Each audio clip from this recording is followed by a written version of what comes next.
Okay, so I'm going to give you some tips right now about getting your offer accepted. So we just came off of a really crazy market where we've had to be really creative with offers and people have had to go way over asking price and have money in the bank and all sorts of stuff. And now we're not really in that place right now. But I will tell you that it is not the time to be lowballing sellers because it's still a seller's market, even though it's not the seller's market that it was last year and the year before and the year before that. Pretty much since about 2018, it's been seller's market. But so tip number one is make sure that your agent is doing a CMA on the house that you want to buy. So you want to double check that the price is where we think an appraiser is going to come in. And if it is, great. Then we can talk about, you can offer lower, we can talk about that. But, you want to make a reasonable offer if you want the house. If you don't want the house and you just want the seller to tell you to kick rocks, then, by all means, make whatever offer you want to. But you're going to probably come up a little bit shorthanded because the thing is that the seller knows pretty much if they wait. Average days on market right now for our market in Charlotte is about 24 days.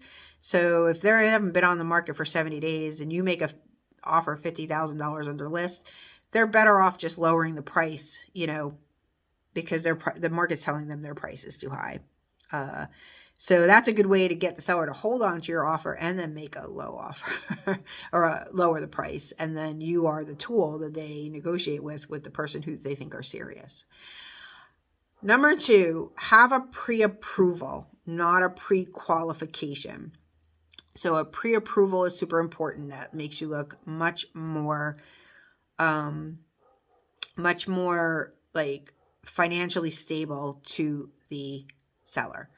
So number three is when you're coming in, understand that we're a due diligence state. So the seller's going to expect some due diligence money. Now, it's not like what it used to be, tens of thousands of dollars. We don't need to do that. That's crazy.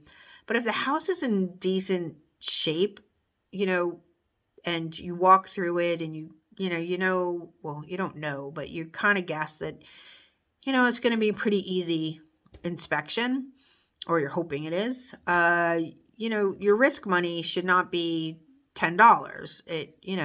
Depending upon the amount of the house, we used to go by a rule of thumb, earnest money and due diligence together was 1% of the purchase price, because that made the seller know that you are financially stable enough to buy this house, that you have some money. It doesn't necessarily have to be that these days. But, if you come in with an offer and yours is 500 and somebody else is 2,000, you don't look very serious. So number one, have your pre-approval. Number two, make a decent offer. Don't lowball these people because they'll just kick your offer to the side. And number three, make sure your due diligence and all your other terms, like every term matters in an offer. So how long you need for due diligence, 3 weeks is typically what we see, that you can get all your stuff done. Sometimes you can get it in 2 weeks if you want to be really competitive. We can really hit the ground running and get everything done. I've done it hundreds of times.